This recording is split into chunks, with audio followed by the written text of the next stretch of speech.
Seeding Arkansas Thursday in Rhode Island. Just any thoughts on the draw and kind of how you guys are feeling heading into the tournament? I mean, I think we like our draw, but I mean, it's going to be tough, no matter who you are in the tournament. I mean, it's March Madness, anything can happen. So, I mean, we like where we're at. It's going to be a tough 2 games to win, but we're going to prepare as best as we can and look forward to it. Both teams really different since then, but what do you remember about Arkansas Zeke from playing them in October? I mean, they're very athletic, very strong, physical, fast. I mean, they're a great team. They're coached by a great coach. I mean, neither team was really at full strength when we played down there for the exhibition. So both teams are now looking at full strength, and it's going to be a great game for sure.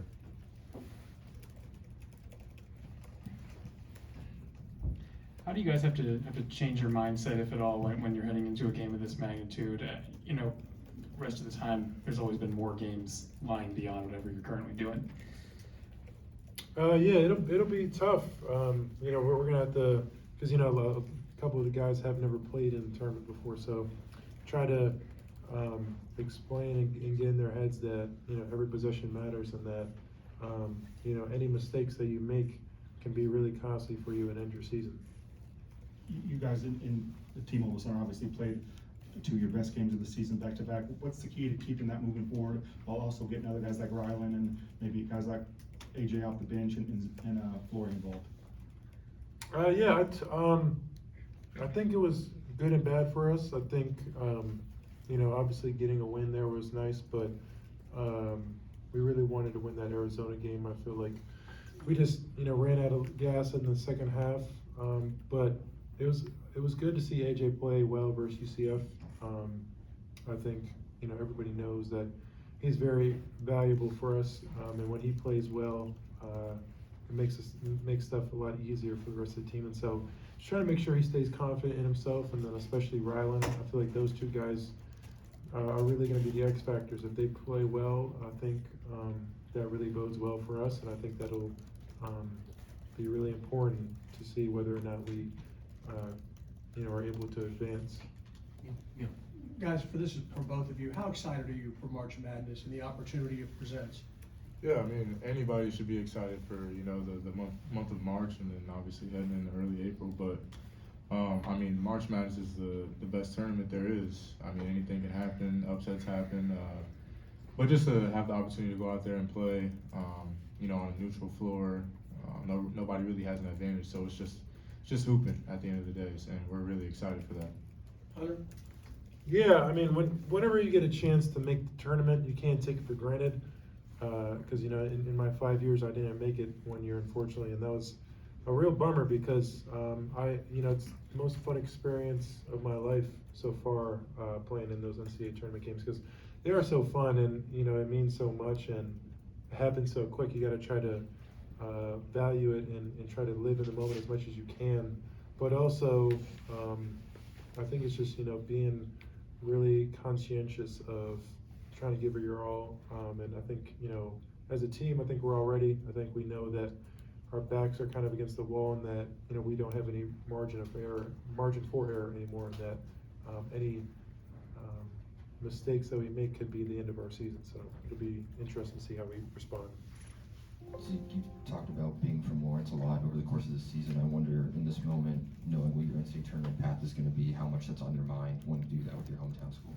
Yeah, I mean, I felt that way all season. I mean, not just about the tournament, but every time I have the opportunity to go out there and play for Kansas, I mean, it means a lot to me to be able to represent Kansas in March Madness. Obviously, just with the winning pattern that they've had, the success that they've had in the past.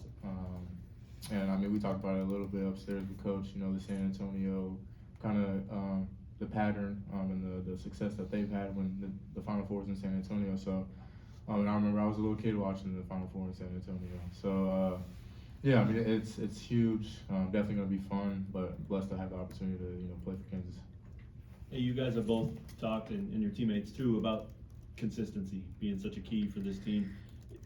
How can you dial that in and make consistency simple over the next couple of days or couple of rounds or however far you go? Is there something you can do to try to make that a simple equation? I think the biggest thing is probably just not trying to do too much. Kind of implementing that implementing that into our guys' head. Just keep the game simple as possible. And coaches try to do that. You know, sometimes we get off track a little bit, but I mean, everybody's, you know, continuing to try and buy in to what he's telling us and the game plans that we have for other teams. So, I mean, I don't really see us taking, you know, a step backwards. I see us taking a step forwards, going into the tournament for sure. And Zeke, you grew up around it, so most years KU gets the team that fans have to look up where it is, who are they, never heard of that school, that kind of thing. This is Arkansas. You guys talked about the coach. I wonder if you could both answer, the bigger opponent, the big name like that, does that grab your attention more? Does that change the feel of this thing at all, or no? I mean, personally for me, I've never really had to play, like, I've always been the underseed whenever I made it for 2 years, so I was the underseed, looking for the upset game, and this one's gonna be, you know, a big time game. Obviously, Arkansas is a great team. We've seen them before, they've seen us before, so we kind of know each other's style a little bit, but we're just gonna go out there and have fun and play our game. Yeah, I feel like the committee kind of knew what they were doing with this one. You know, Bill Self and John Calipari, two of the most, I feel like, prestigious coaches in college basketball history, going at it, and then the winner gets to play Rick Pitino in Providence, and so I feel like, you know, they kind of knew what they were doing with that. But it'll be fun playing against, you know, an Arkansas team that has really come on as of late. You know, they were you know, kind of iffy to make the tournament in the middle of the season, but they, you know, really finished the season really strong, and I think they're coming in pretty hot and with a lot of confidence. They're rumored to have, you know, Boogie Flan back, their second leading scorer, and so they'll have a lot of confidence coming into the game, but I feel like we have a lot of confidence going into the game as well, because you know, we feel like we deserve to be here. We feel like you know, we're a very good team, and I feel like, you know, the confidence is really high with a lot of guys right now, and so I think it would make for a really good matchup in Providence. For both of you guys, knowing that this is your last dance, whether it ends with a national championship or comes up short, how do you change your approach, if any, going into this?